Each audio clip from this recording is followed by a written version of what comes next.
Isso é muito bom. E você viu o da pia de lavar a mão? Não, não vou. Que o menininho desenhou uma pia que parece uma bunda, que tem um ralinho no Ah, meio. eu vi. E as duas mãos. as duas Vai lá. Pode ir, Ju. Onde está o elo perdido? Me mostrem o elo perdido! Canalhas! O que tem? Tô te mostrando o elo perdido. Tô te Não, mostrando não, o elo não. perdido. O elo perdido está... Onde está entre Emílio e Pirula? Onde está o Pimílio? Entre eu e o Emílio? O Emirula. Onde Emirula. está o Emirula? Onde está o elo perdido? Por que existiria um elo perdido entre eu e o Pirula? Ué, porque pra ter vocês dois tem que ter o do meio. Ah, Né? E aí o que entendi. acontece? Eu estou... Ou seja, a dança do machixe. Muita gente já entende mais ou menos como a seleção natural funciona, como etapas de evolução funcionam, mas eu queria ir um passo além. Eu não queria explicar aqui seleção natural. Quem assiste, o nosso público já sabe o que é seleção A gente natural. já explicou o que é evolução, o que é seleção Quem refuta, natural. quem quer refutar a evolução, já sabe o que é seleção natural. E aí só bota o confete deles no meio, faz um híbrido, faz um Frankenstein doido. Mas eles sabem como funciona a evolução natural. Então eu queria dar um passo a mais. Vamos para o módulo 2. Tá. E o módulo 2, por exemplo, uma coisa que eu acho muito legal, que muita gente tem dúvida ainda, é essa questão do elo perdido. Onde está o elo perdido? Onde está? Isso gera, às vezes, dúvidas até de quem entende da coisa e questionamentos das pessoas que vivem em bolhas que questionam a evolução e que insistem nessa dúvida que já foi refutada há muito tempo. Então, eu queria falar uma coisa que eu aprendi há pouco tempo, que achei muito legal, que é a importância de você entender a sequência de micromutações, micromudanças que ocorrem até a coisa ir mudando. Então, assim, não existe o meio, não existe aquele que está ali no meio, o elo perdido. Existem centenas de milhares de gerações em gerações de micromudanças até um bicho quadrúpede, um mamífero quadrúpede e uma baleia. E eu já estou divagando pra caramba aí, mas a gente vai falar sobre isso. Não, acho que o importante das pessoas que estão assistindo entender é que o conceito de elo perdido é um conceito antigo de ciência. Não é... Não, eu já vou te explicar por quê. Ah. Porque teve um momento da ciência, e a gente até tem alguns fósseis que se encaixariam nessa ideia de elo perdido. Então a gente já tem um vídeo sobre isso aqui nos 3 elementos do Archaeopteryx, porque é um bicho que seria um dinossauro. Eu sei que aves são dinossauros, mas... Tá entre ali... Mas quando descobriram, não sabiam. Não sabiam, então era um réptil ave. Era um réptil ave, era um dinossauro com pena. Uhum. É que hoje a gente coloca tudo no mesmo grupo, porque é o mesmo grupo, então não é que a gente Sim. coloca no mesmo grupo, mas era um dinossauro com pena. Mas a pessoa que queria ver um pouco de características de um de Isso. outro, ó, esse aqui encaixa um pouco nisso que você tá querendo achar. É a ideia de que a gente vai achar um meio homem, meio chimpanzé no meio da Sim, história, que a sim. gente sempre vai voltar pra gente nesse rolê. Mas quando a gente entende evolução de verdade, ou quando a gente entende biologia de verdade, quando a gente entende os mecanismos, o conceito do elo perdido, ele não faz sentido do ponto de vista biológico. Uhum. Porque não tem um momento em que a gente vira a gente. Isso é uma coisa bem interessante da gente entender. Então, tem um exemplo que a gente discutiu essa semana do... Oh, meu Deus do céu. Um exemplo que você dá que eu gosto muito, É, que é o que tá no livro do Dawkins, né? do Dawkins. É porque assim, se você mostra, por exemplo, o ancestral, um dos ancestrais mais antigos da baleia, eu até notei o nome. O Paquicetus. Paquicetus. Lembra um cachorro, uma lontra, um mamífero peludo, quadrúpede, Só que é terrestre. uma lontra vaca, não é? É um... Tinha casco. Tinha casco, Tem né? Né? Mas E assim, e aí casco que nem o... É casquinho. Isso, é casco isso, pequenininho. isso. Pensa num pé de hipopótamo, uma coisa assim. Né? E aí se você mostra esse bicho e mostra a baleia, o seu cérebro gera uma estranheza. Sim. Você fala, ué, como é que um virou o outro? Né? A primeira impressão que bate é uma estranheza. Será que um consegue virar o outro?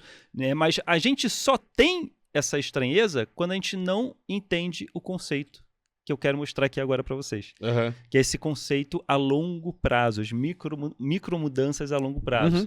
Né? Porque não é que um vira o outro, isso é óbvio, mas o Pirula dá um bom exemplo, né? Que se você tira uma foto sua por dia durante toda a sua vida, mostrando desde você bebê até ficar velho, quando que você vira adulto? qual que é o dia, a foto do dia que você fala, daqui pra cá eu virei adulto. Inclusive, esse exemplo é bem legal, porque a gente tem burocraticamente o dia que a gente vira adulto. Como sociedade, para se organizar, então, criamos regras. O dia que você tem 17 anos, você ainda é um adolescente, quando você tem 18, você vira adulto. Exatamente. Que é exatamente igual o dia que você tinha 17. Mas isso é uma organização social. É burocrático.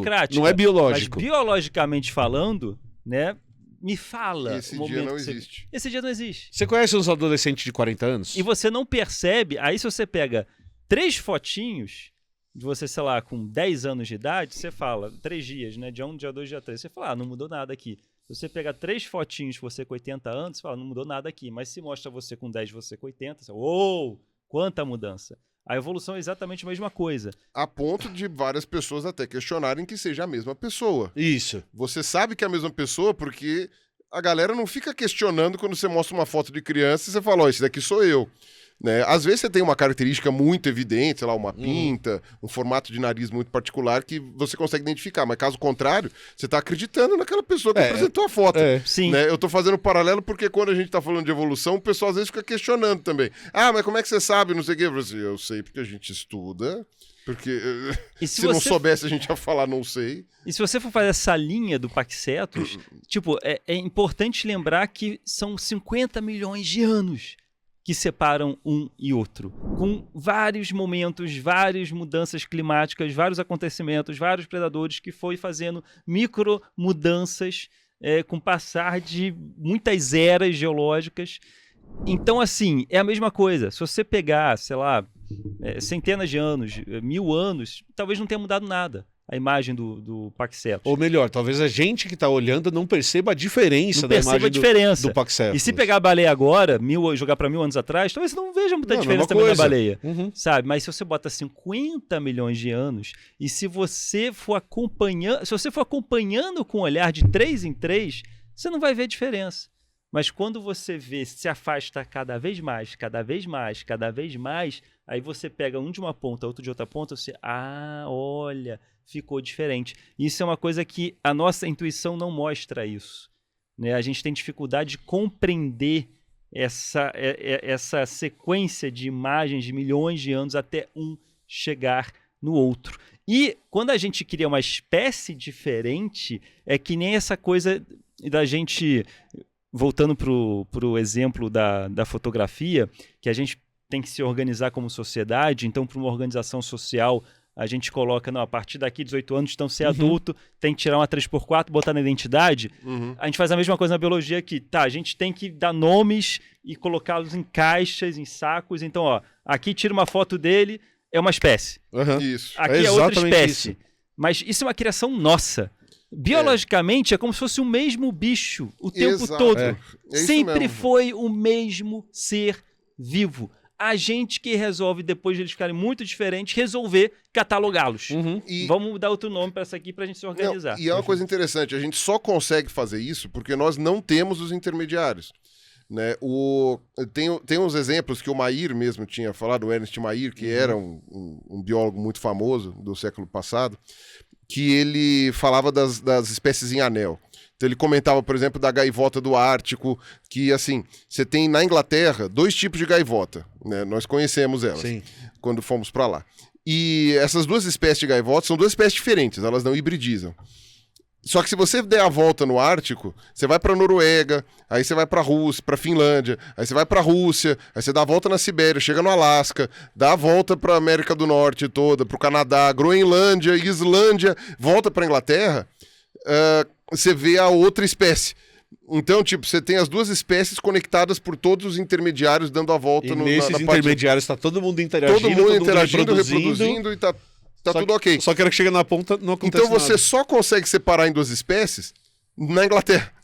Nos outros lugares você não consegue, por quê? Porque é uma linha contínua. Então a gente só consegue ser taxonomista, só consegue dar nome para as coisas, porque a gente não tem os intermediários. Se a gente tivesse todos os intermediários, por exemplo, que existem, né, entre humanos e chimpanzés, ou seja, pegando todas as coisas, até o ancestral em comum, a gente provavelmente ia ter muita dificuldade de separar um do outro, né? E a gente provavelmente ia ter que usar uma barra graduada.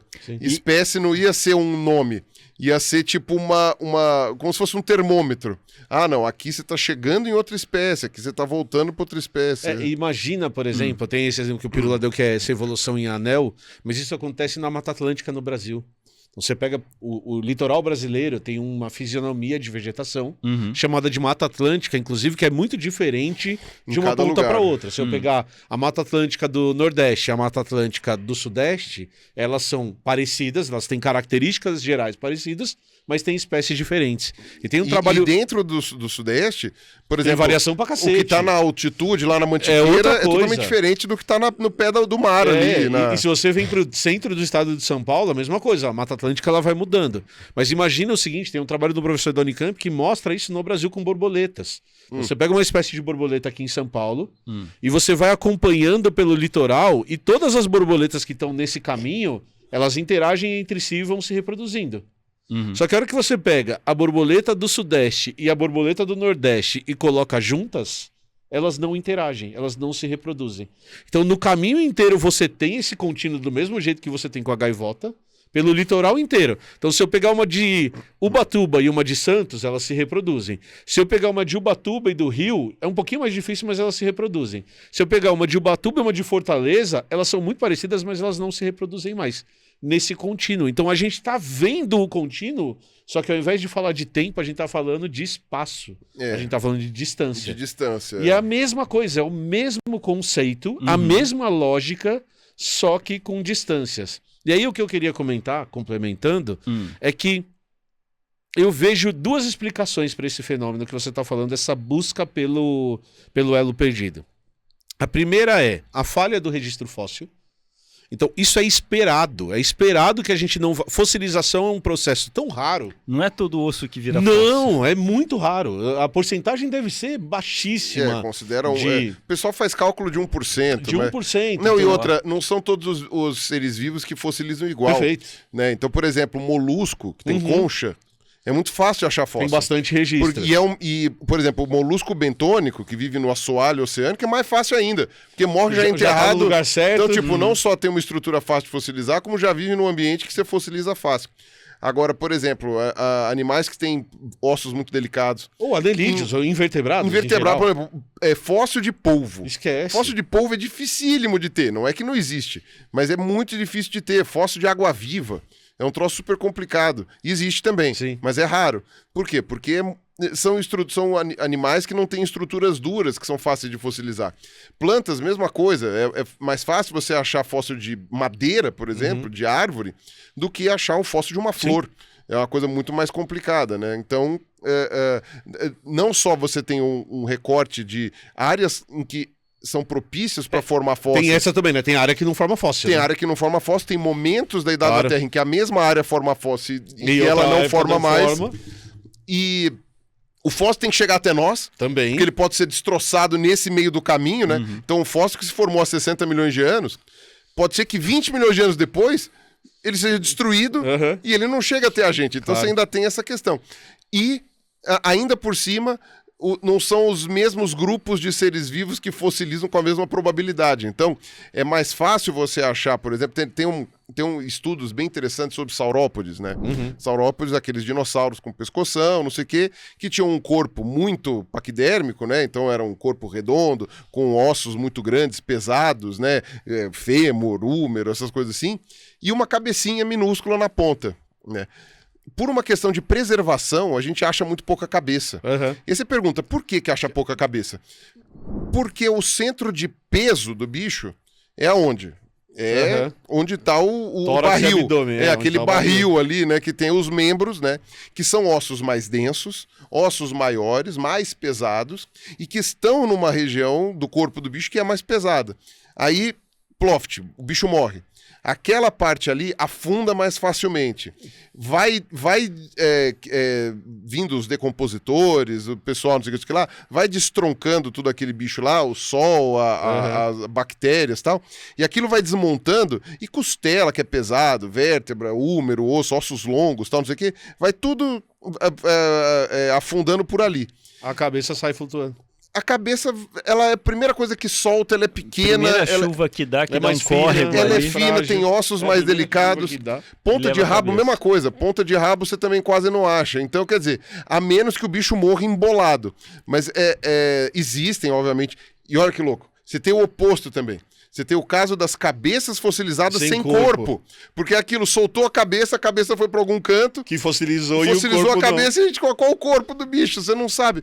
Por quê? Porque ou seja, além de você ter bichos que são mais fáceis de fossilizar do que outros, bichos ou plantas e tal, você ainda tem pedaços dos mesmos bichos que são mais fossilizáveis do que outros. Tipo, então é um registro muito complicado mesmo de você avaliar. Né? E tem proporção, tem estudos com contas e contas e contas, né? Mostrando quais são as probabilidades. Perfeito. Então a primeira explicação seria essa. Então a gente não tem todas as fotos. E isso não é um problema. Isso não, isso é o Isso que ajuda. Isso ajuda pra gente poder dar nome aos bois. Senão não ia poder nem dar os nomes. E assim, algumas pessoas que descredibilizam a seleção natural, eles apontam esse buraco e falam, haha, não tem nada aqui, por quê? Por que não tem nada aqui? Mas é normal, como vocês falaram, é esperado não ter nada ali, por quê? Tipo, esse exemplo, são 50 milhões de anos. Então, encontramos, né, a gente vai fazendo uma sequência, um trajeto evolutivo. É que nem as fotos, né? Uma foto sua de 10 anos até 80. Mesmo que não tenha foto de 10 dias, a gente consegue encaixar depois no dia seguinte. E isso não tem problema. Você se afasta, você consegue ver a sua evolução de crescimento, digamos assim, mesmo não tendo a foto de todos os dias. Exato. E você tem características que se preservam. E você consegue ver. E elas não mudam todas ao mesmo tempo. Salvo se você sofreu um acidente, alguma coisa assim. Mas elas não mudam todas ao mesmo tempo. Então, por exemplo, digamos que quando você vai ficando velho, sua barba e seu cabelo vão ficando brancos. Mas ele não fica branco de um dia para o outro, né? Mesmo que você tenha genes que facilitem isso. Então, você sabe que você consegue acompanhar essa mudança. Então o nariz cai um pouco, você vai formando rugas aqui ao redor da boca. Mas essas coisas não aparecem do nada. E elas não aparecem ao mesmo tempo. Então você chega uma foto, você vê que fala, puta, o cabelo tá ficando branco, mas ainda não tem ruga. Aí você vê uma outra foto que o cabelo tá branco e já tem ruga. Você sabe que essa foto é depois do que a foto anterior. Exato, você já começa a fazer isso. Além de você ter, no caso da analogia com a foto, a tecnologia. Sim. Uma pessoa que tem 80 anos hoje, ela começou tirando foto daquelas câmeras do seu Madruga, que era tipo de cobrir a cabeça, que a foto saía preto e branco e toda tosca.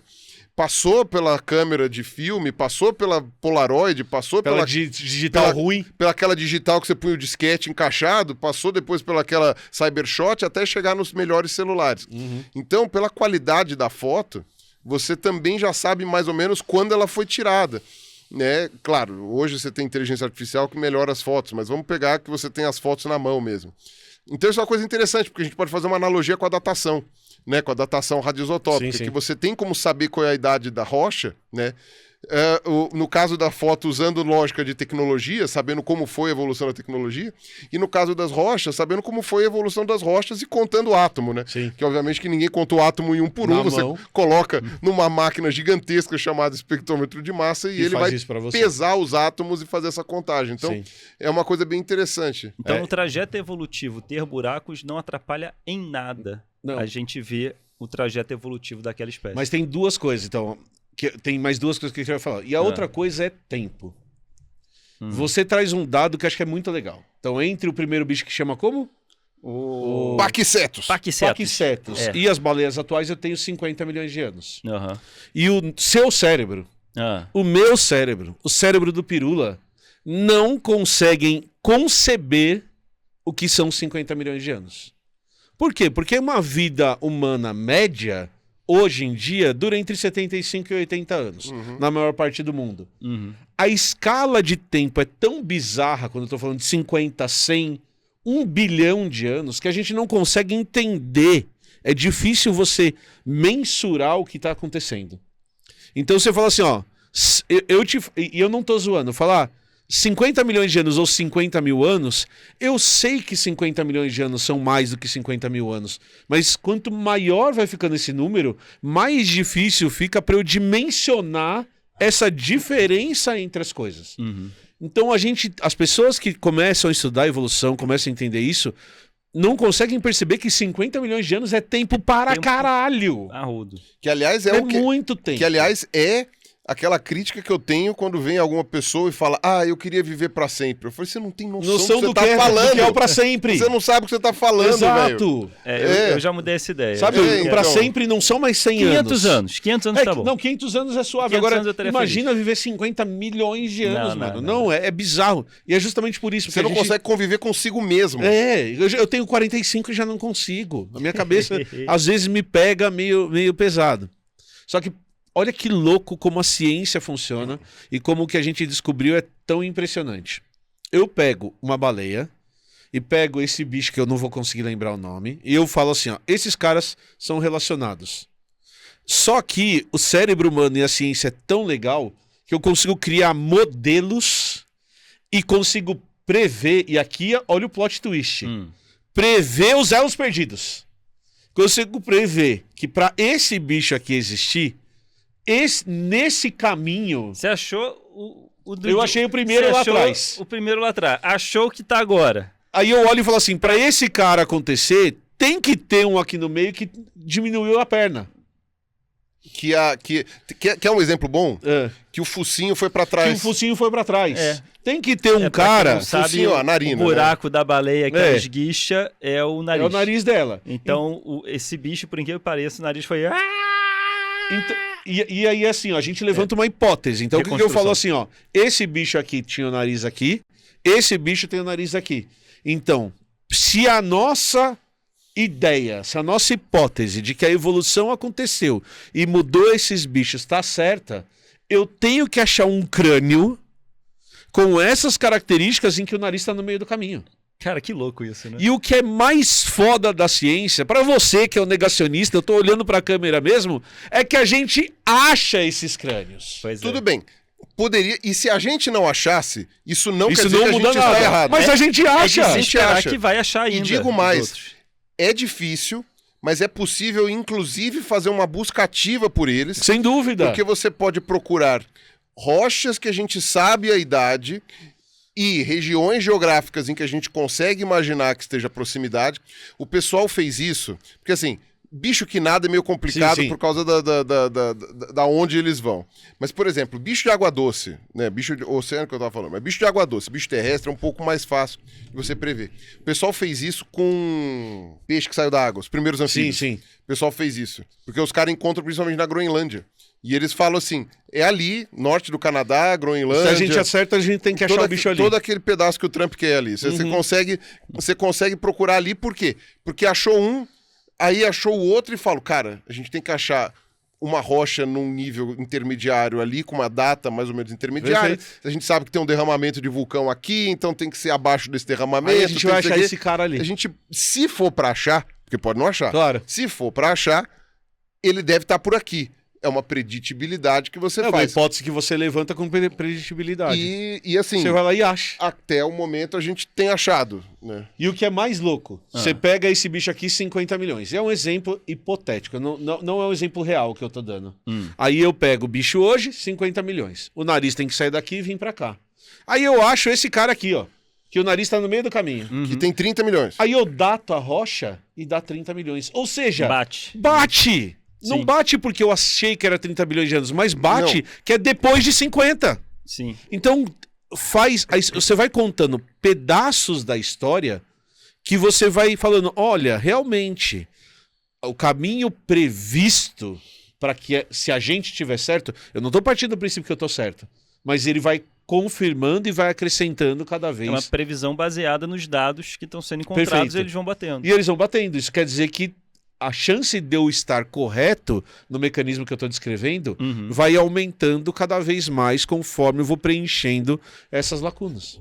E o que eu acho mais legal também, que uma coisa que o Pirula fala, é que quanto mais atrás você for indo, mais as espécies vão se encaixando. É muito louco. Né? Elas vão ficando parecidas, vão ficando parecidas. Porque elas saem de um ancestral único, né? Então elas vão ficando parecidas. Quanto mais pra frente você vem, mais vai se diversificando, né? Complexificando, né? E quanto mais atrás você vai indo, mais elas vão ficando curiosamente parecidas entre elas. Aí, aquela cada vez coisa... mais e mais e mais e mais e mais. Vai ficando cada vez mais difícil separar. Quanto mais fundo você cava, mais parecidas elas vão ficando.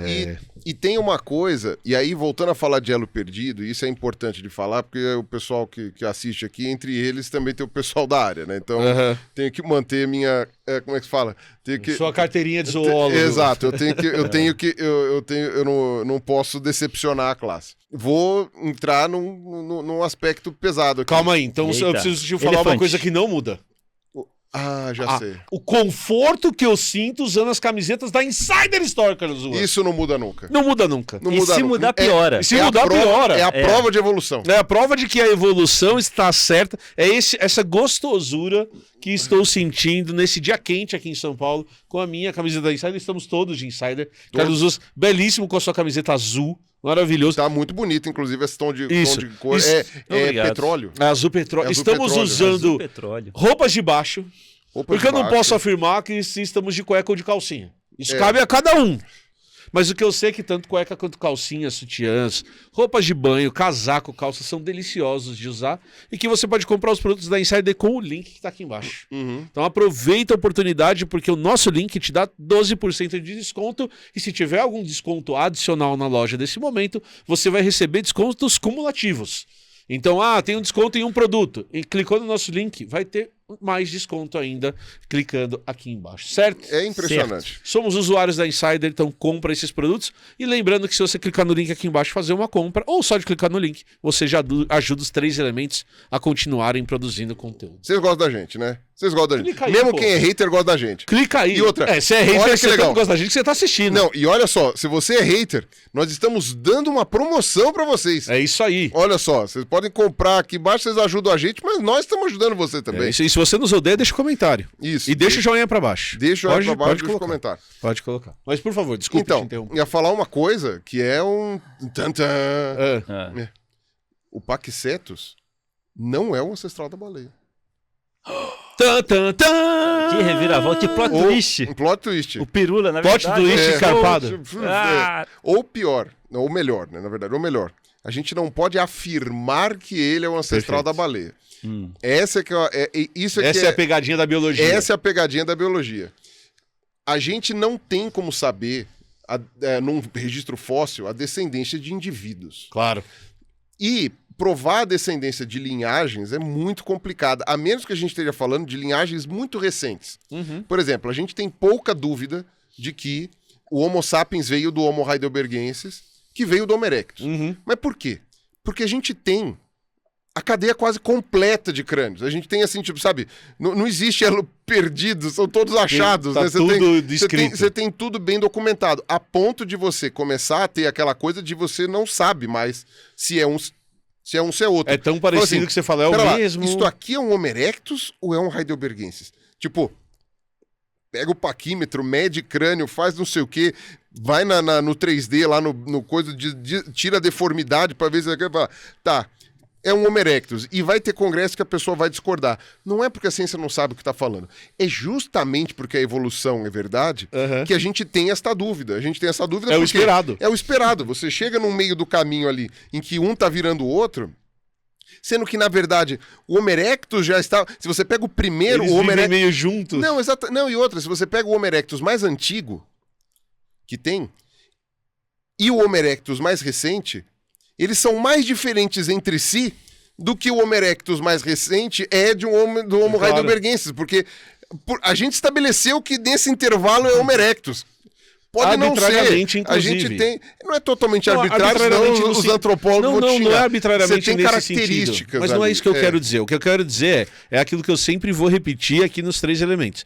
Toda e qualquer classificação que a gente fizer é uma classificação artificial, que é uma forma que nós, seres humanos, estamos tentando criar para explicar o mundo que a gente vive. Sim, essa classificação... Vamos organizar esse mundo caótico. Mas isso é uma invenção da nossa cabeça. Sim. Na natureza isso não existe, é isso que eu quero dizer. Isso não existe. Eu sei que existem parâmetros de medição e o trabalho dos caras é muito foda.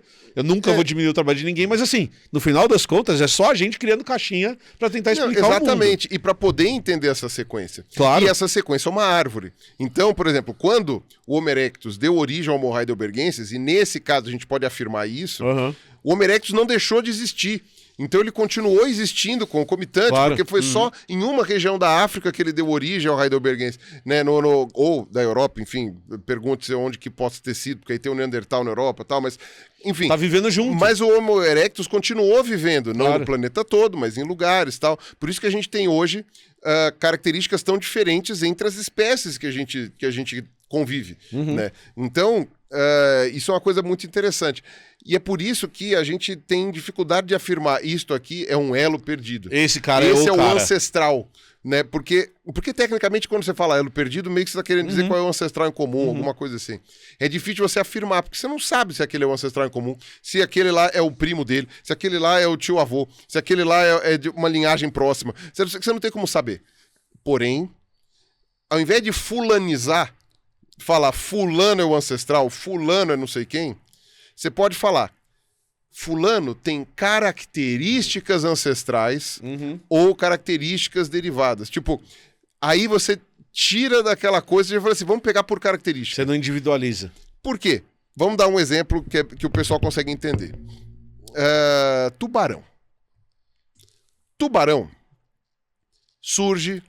sei lá, agora vai uma boa pergunta que eu não me lembro de cabeça. Mas quando tinha dinossauro, já tinha tubarão. Há muito tempo. Vamos colocar uns 400 milhões de anos aí de tubarão. 400 milhões de anos de tubarão. É o mesmo tubarão que a gente tem hoje? Não. Mas tinha a mesma cara. Não é. Mas tinha várias características que hoje ainda estão presentes nos tubarões atuais. As mudanças foram pequenas comparado a outros bichos. Né? Então, essa que é a questão. Elas foram pequenas ou elas são aquelas que a gente mais tem aparente? Porque, por exemplo, se você for ver, tem muitas inovações dos tubarões que não estão nos fósseis antigos e que estão presentes hoje. É que a gente costuma ver o fato deles terem se mantido no mesmo ambiente, ou seja, predadores de velocidade na água. A forma básica é a mesma. A forma básica é a mesma. Pra gente olha e fala, tubarão. Tem rabo, barbatana, 2 olhos. E o formato é o mesmo.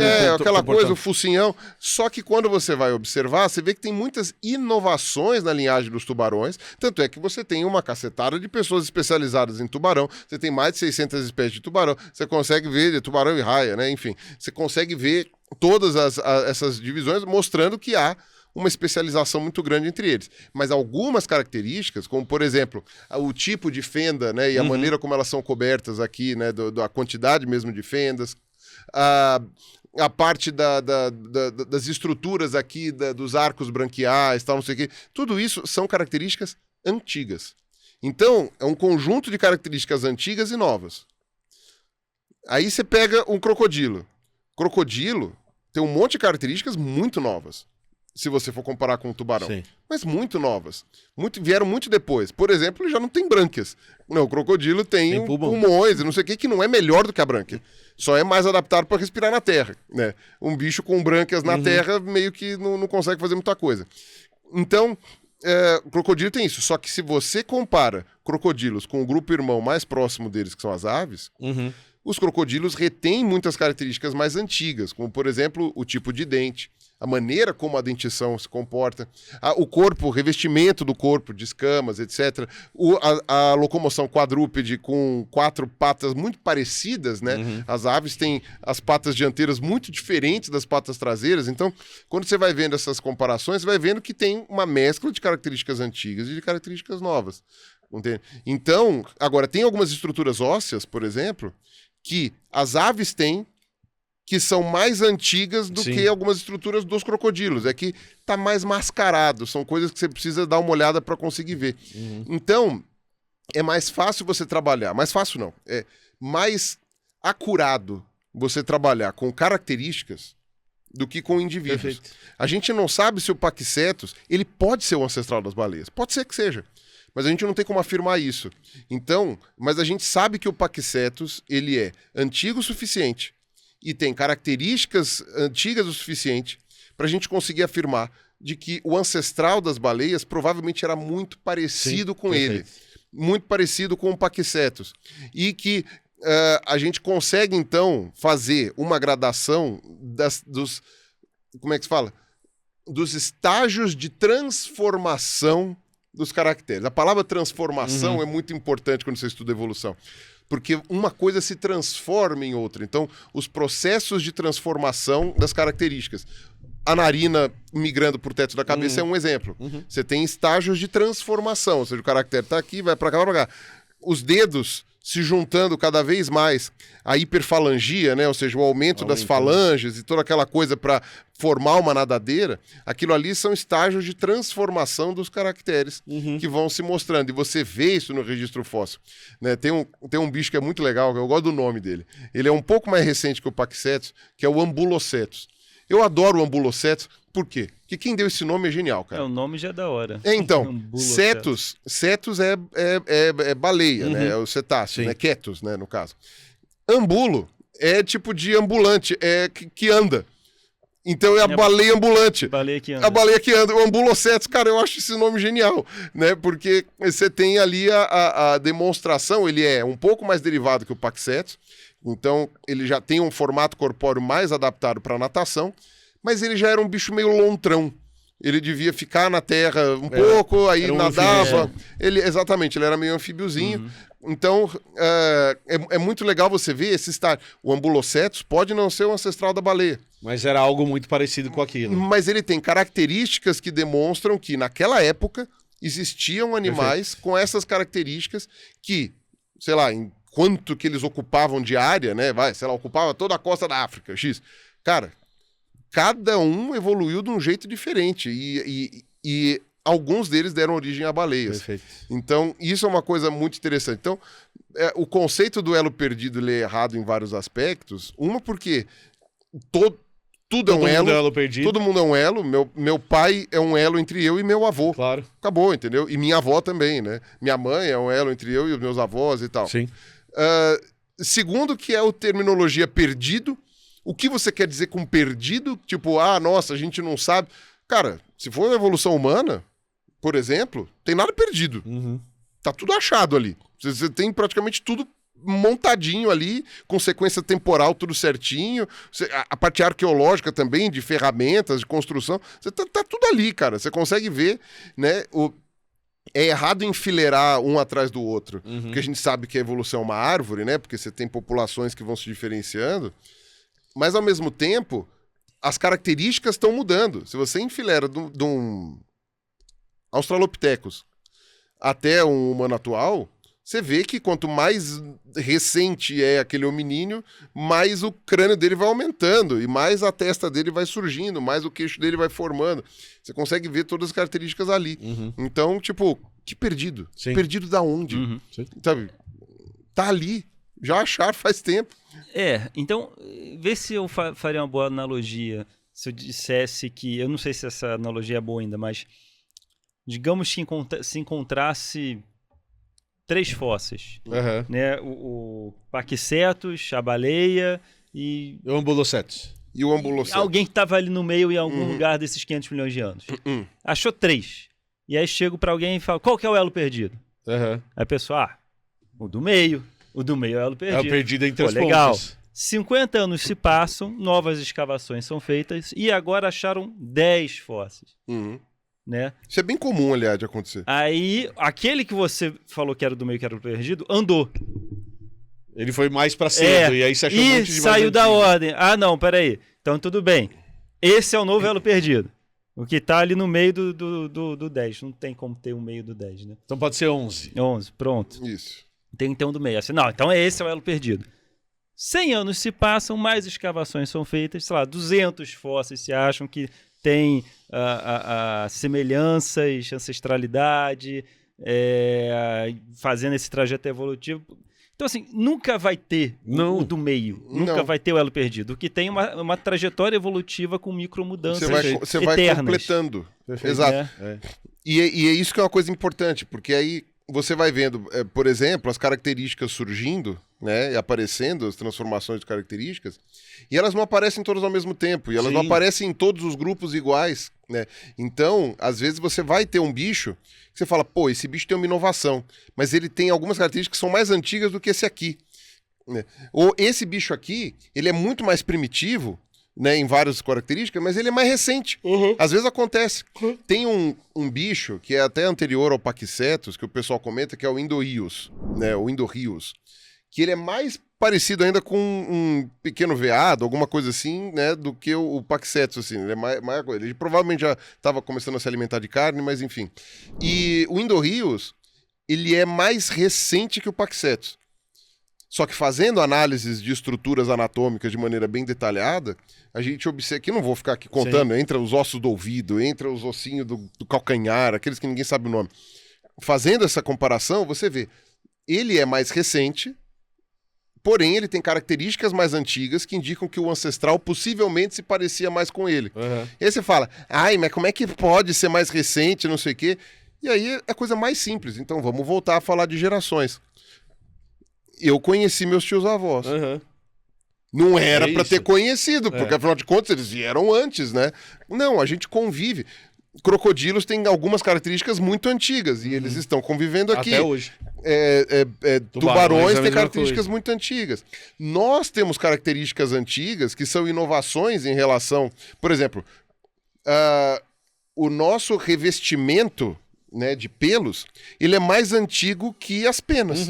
Então, uma águia, em vários aspectos, ela tem características mais novas nela que nós temos que são mais antigas. Então, a gente não podia estar junto. Exatamente.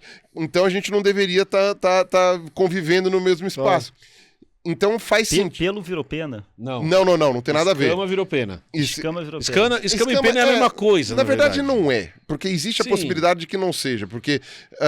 bom, enfim, não vamos ficar discutindo a origem das penas. A ideia é que no registro fóssil você vê bichos epidêmicos peludos antes de ver bichos penudos. Tá, antes da pena era uma penugem. Não, é que são bichos diferentes. Vamos falar assim, Pra cá foi mamífero, pra cá foram répteis. Tá. Mamífero em algum momento desenvolve pelo. Sim. Os répteis em algum momento desenvolvem pena. Tá. Foi independente. Só que mamífero desenvolve pelo muito antes do que o surgimento das penas, entendeu? Então, pelo é mais antigo que pena, ainda que sejam em linhagens diferentes, entendeu? Tá. Então, mas temporalmente mesmo, um surge temporalmente antes. Então, por exemplo, você já tinha, assim, pena mesmo, né? Pena falando, não um filamento. Filamentos podem ser tão antigos quanto, mas, enfim, quando você vai ver essas características, então, é por isso que é possível que um fóssil com as características do ancestral seja talvez um pouco mais recente do que o outro com a característica mais derivada, né? Faz todo sentido, na verdade. Mas voltando ao seu exemplo, é justamente isso, assim, ó. Como você tem... E a gente vai fazer um outro vídeo sobre isso que eu vou falar. Mas como você tem esse conjuntinho de fotos, você vai achando fotos e você vai tapando esses buracos que você está ocupando de espaço. Um álbum de figurinha, tem um monte de figurinha aqui incompleto, mas não quer dizer que não existe. Elas só não foram achadas. Elas só não foram achadas e talvez não sejam achadas. Isso é uma coisa que a gente tem na banca de jornal lá da China, você encontra algumas figurinhas desse álbum. Que ocupa esse espaço. Mas o seu exemplo é muito bom, assim, porque isso já aconteceu na história. Achamos o elo perdido dos seres humanos em relação ao ancestral comum. Até a gente achar o outro. Aí a gente achou outro. Caralho, onde eu coloco esse cara aqui agora? Aí vai fazer todo o estudo de anatomia e fala assim, tá bom, esse aqui vem um pouquinho depois desse que a gente achou antes. É tipo o exemplo do nariz, né? Então, assim, é previsto que se ache narizes intermediários. Ancestrais em comum? Isso. Com características intermediárias do nariz, digamos, se movendo, né? Aí, digamos que achei um. Esse é o elo perdido. Aí depois acham com o nariz um pouquinho mais pra cá. Isso. O elo perdido. Aí ele agora. Aí acham com o nariz... entre os dois que acharam. Então esse é o elo... Tipo, não vai ter um elo perdido. É uma microjornada de nariz durante 50 milhões de anos. E pra mim não faz sentido. É quando você acha que ele é o elo perdido? Não! Ele foi achado. Não foi achado. Agora ele virou o elo achado. Agora ele é o elo achado. Né, se tiver um espaço de tempo sem fósseis não encontrados do nariz que daqui até aqui, isso não descredibiliza de forma alguma o trajeto evolutivo. Não. Claro que não. Não dá pra apontar, se não tem nada aqui, cadê? Cadê o nariz intermediário daqui até aí? Claro que não, foda-se. Tem algum lugar aqui debaixo dessa terra. Toma uma pá, me ajuda a cavar. Não, e é muito louco que você fala assim, ó. Eu achei um nariz aqui, aí eu achei um nariz aqui. Aí o cara vai falar assim, não, mas você não achou o nariz daqui. Aí você fala assim, não, mas ele era aqui, aí agora eu achei o aqui e eu sei que tem um bicho que tem o nariz aqui.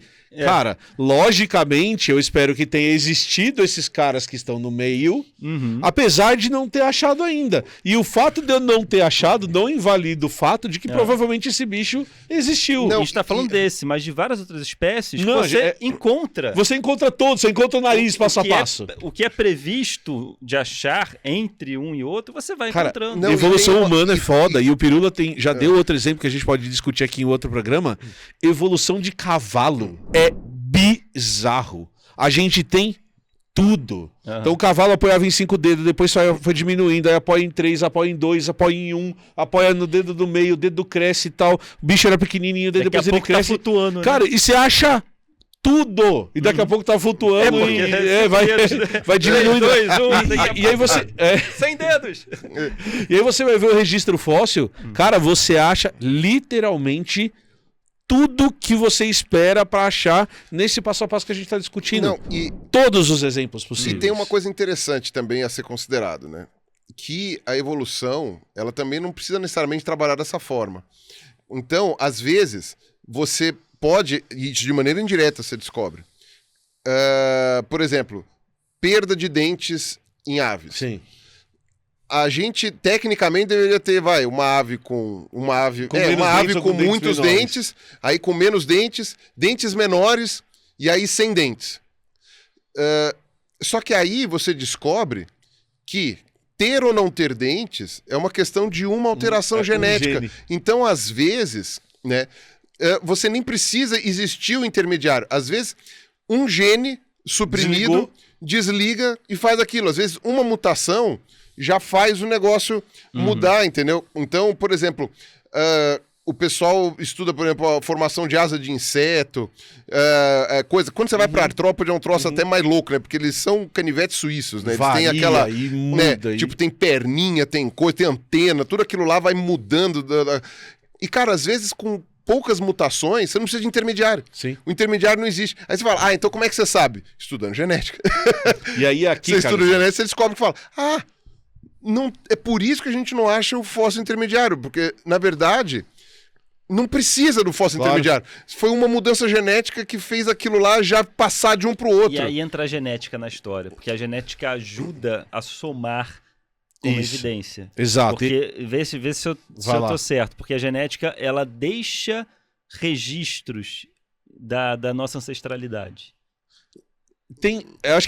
Acho que a genética é mais importante em um outro aspecto, na minha opinião. Mas tem. Isso tem gene que é desligado, mas ficou ali desligado. Tem o DNA, os pseudogenes que vão ficando lá, que são os genes fósseis. Tipo, que a gente um dia chama. Já tivemos rabo.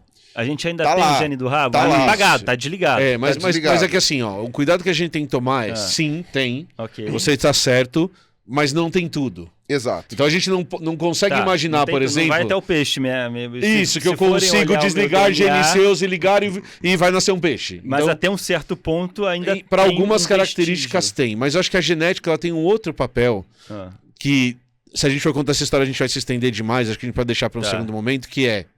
Darwin, que era o que eu estava te falando antes da gente começar a gravar. Darwin lança a Origem das Espécies, lança o artigo primeiro, depois ele lança o livro, ele lança o artigo com Wallace, a gente já contou essa história. Sim. Só que Darwin tinha um problema muito sério. E o problema que Darwin tinha é que ele não entendia genética. O básico de genética. Ele não entendia hereditariedade, porque os trabalhos de Mendel, eles são posteriores a isso. E eles não se conversam por um tempo, tá?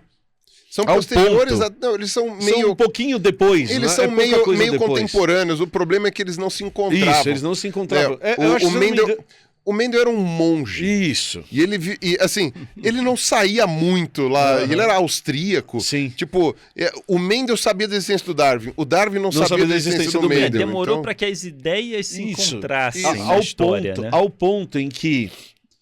Se você pega a primeira edição do livro do Darwin e pega a última edição, proposta pelo Darwin, inclusive, em que ele tenta fazer correções, a melhor edição, isso quem disse são os especialistas em Darwin, não sei o que estou dizendo, é a primeira. Porque ele acertou tanto na primeira que quando ele vai tentando corrigir, ele só vai se atrapalhando, porque ele não entende hereditariedade. Isso vai ser resolvido lá na década de 50. Darwin já tinha morrido... Então lá na década de 50, os caras eles vão criar uma nova evolução, É o renascimento da evolução, em que eles já entendem genética e hereditariedade suficiente para quê? E aqui entender genética é importante. Para explicar seleção natural, explicar mutação, explicar deriva genética, explicar migração geneticamente. Então deixa de ser uma explicação só morfológica, eu não estou diminuindo a parte morfológica, mas eu passo a entender os mecanismos que geram isso que eu estou enxergando. A gente entende essas mutações genéticas, por que ocorrem? A gente entende não só mutações, mas eu entendo, por exemplo, por que quando eu pego uma planta azul, uma planta amarela e reproduzo, não necessariamente vai nascer um híbrido. Não necessariamente vai nascer uma planta verde. Então eu consigo explicar como determinadas características são passadas para frente sem que as coisas, por exemplo, selecionadas na seleção natural, sejam perdidas pela hibridização. Então, o que é importante da gente entender genética é que a gente está olhando o mecanismo, a gente está lendo o livro, a gente ganha um poder. Lembra no final do Matrix, quando o Neo está lendo um monte de letrinha descendo? Quando a gente não sabia genética, a gente está vendo o fenômeno acontecendo.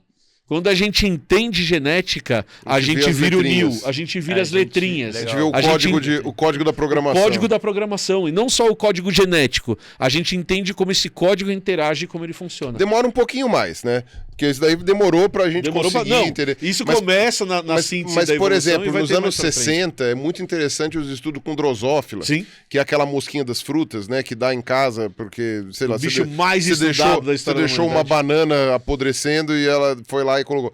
Cara, mosquinha das frutas, tem tanto estudo com elas, porque aí não, você tem o olho branco, olho preto, olho vermelho e o olho coisa. Aí você tem...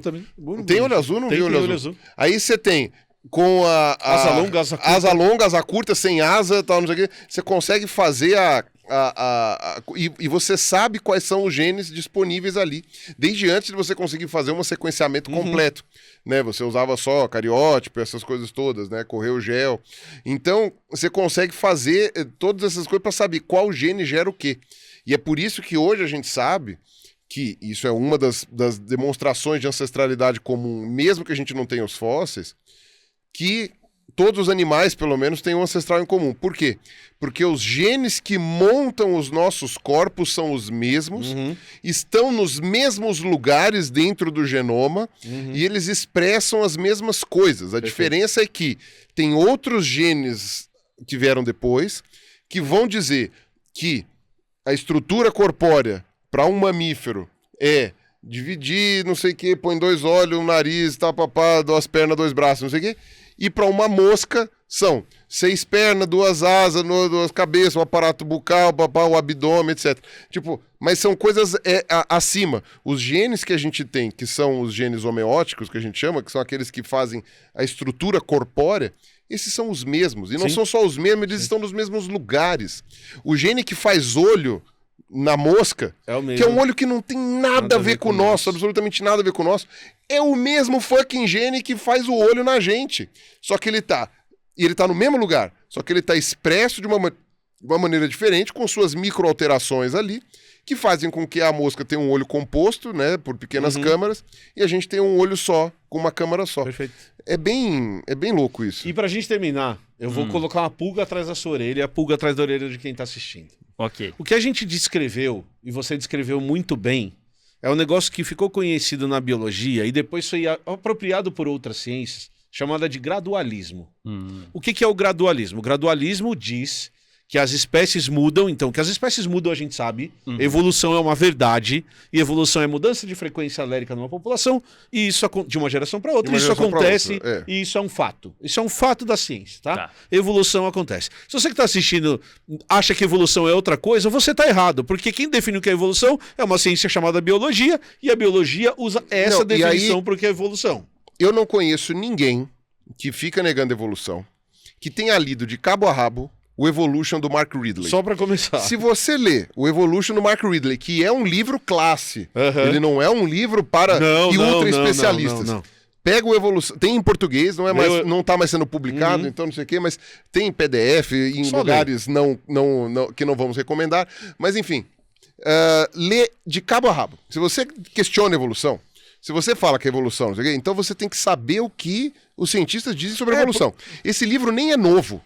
Esse livro ele é antigo, ele tem uns 15 anos. Ou seja, tem muita coisa que foi descoberta depois dele, mas só ele já é o suficiente. Pega esse livro, lê de cabo a rabo, e aí sim você vai questionar aquilo que de fato a ciência tem falado. Perfeito. Entendeu? Dizer que eu discordo porque evolução não é isso, porque eu não acredito. Aí, meu amigo, sabe... Só que aí vem uns caras, na década de 70 e 80, porque o que a gente falou? Que se a gente pegar as fotinhos, a gente vai perceber as micromudanças, essas micromudanças, se a gente pegar as pontas, a gente vai levar os bichos. Tá? Isso é chamado de gradualismo porque você tem uma... Gradualmente, você vai mudando. Só que aí vem os caras lá na década de 70, década de 80... Eu chamo de trajeto evolutivo. Termo Perfeito. Carlos Ruas. E eles falam que biologia não necessariamente isso é verdade. E trazem uma discussão muito legal para a evolução. Eles criam uma ideia, eles trazem um conceito que é discutido até hoje, que tem gente que baseia mais, tem gente que baseia menos, tem gente que diz que acontece as duas coisas. Mas é um conceito que a gente não tem como dizer que não acontece. Que não acontece. Chamado de equilíbrio pontuado. Então, o que esses caras vão falar? E a gente vai falar disso outro vídeo. É isso que eu ia falar. Você vai abrir o equilíbrio pontuado, não? Eu só vou falar rapidamente. De maneira resumida e só pra deixar a galera com pulga atrás da orelha, depois a gente explica. Tá. Tem um tempão que não acontece nada e de repente acontece muita coisa. É isso. Então, aquele negócio de gradualismo... Ocorre o gradualismo, mas... Não. Tem um tempão que não acontece nada. Tá. Fica ali a mesma coisa, aí do nada... E muda. Aí depois, tempo sem nada, de repente... Isso. Mas tem explicação pra isso. Mas a gente vai falar disso num vídeo sobre gradualismo e equilíbrio pontuado. Que aí a gente vai pro próximo módulo. Entendeu o gradualismo? Agora vamos entender essa coisa aí que nem eu sei. De equilíbrio pontuado. De equilíbrio pontuado. Você acha que é fácil entender biologia? Não é fácil. Sempre vai ter um módulo seguinte. E o que é porque não tem elo perdido em biologia, porque você sempre pode aprender mais. Puta que pariu. É impressionante. É impressionante. E a biologia... Vai falar do Insider? Não, já vou falar. Para finalizar também, o legal que eu acho bacana, quando nós somos uma geração que pegou aí a teoria da seleção natural de Darwin, tem o quê? Uns 150 anos? Alguma coisa assim? Mais ou menos, um pouquinho mais. O privilégio de ser uma das poucas gerações aí dos últimos 150 anos de conhecer esta teoria, que é magnífica, porque para mim ela tirou a gente daquele patamar celeste elevado que existem nós e os animais. Claro, isso é muito importante. Né? Um certo narcisismo, né, que faz parte do ser humano, esse egoísta narcisista, e colocou a gente no todo. É tudo uma coisa só, nós pertencemos ao todo, né? E não estamos descolados disso. Eu acho isso muito mais bonito do que a gente num pedestal reinando. Sim. Eu queria pegar esse gancho, antes da gente falar da Insider, que eu falo do nosso patrocinador maravilhoso da live de hoje, eu quero dar um recado para uma galera. Posso? Dá um recado. Se você que tá assistindo, eu tô falando com você mesmo. Tá fazendo react. Que tá fazendo react. Você mesmo que gosta tanto da gente, que coloca a gente em toda a thumb. Se você que tá assistindo, acha cujas jaquetas não são da Insider. Não são da Insider. Acha que entender direito a evolução abala a sua fé, isso é um problema seu e não meu. É a sua fé que não é forte o suficiente para entender como o mundo funciona ao ponto de você questionar a existência de um ser superior que comandou tudo. Isso é um problema seu. É a sua fé que faz você negar a ciência para continuar acreditando no conto de fadas que você quiser. Não é a minha fé que está abalada, é a sua que pode ser abalada. Então toma um pouquinho de cuidado quando você nega tão veementemente a ciência e as evidências que a ciência traz, porque isso é só um medinho que você tem de que aquilo que você acredita talvez não seja exatamente como você acredita, tá bom? É fé de cristal, né? É fé de cristal. E é a sua fé que é de cristal. Não é a minha fé que é de cristal. Tem muitas pessoas profundamente religiosas que estudam evolução. E são ótimos E evolucionistas. a fé delas não é de cristal. Zero abalada. Zero abalada. Zero Elas sabem abalada. trabalhar com isso muito bem. Tranquilamente. Tranquilamente. Então, acho que talvez o problema de fé não seja de outras pessoas, seja seu. Não tá? é da teoria. Não é da teoria. O problema da fé É seu, tá? Tá bom? Sabe no que eu tenho fé? Na delícia das camisetas da Insider. Clica no link que tá aqui embaixo. Nosso patrocinador do vídeo de hoje. E Maravilhoso. maravilhoso. Você está muito bem vestido hoje, Emílio. Eu estou elegante. Eu estou muito impressionado. Tô num sofrimento. Tá vestido de seu Madruga. O Emílio está vestido de seu Madruga hoje. Tem alguma coisa de diferente. Eu não sei o que é. Cortou o cabelo. Eu cortei o cabelo. Cortou o cabelo. Cortou o cabelo. É o seu barriga fantasiado de seu Exato. Madruga. Exatamente. Gente, não esquece de se inscrever no canal, de deixar o seu like e deixa um comentário aqui embaixo dizendo se você gostou ou não e mandando dúvidas para os próximos vídeos de evolução que a gente vai gravar. Exatamente. Certo, Carlos Ruas? Tem como falar bastante coisa legal ainda sobre isso. Perfeito. Temos um vídeo. Temos um ótimo vídeo. Gente, muito obrigado. Falou, valeu e tchau. Beijo do gordo. Uou. Um vídeo para evoluir o nosso intelecto.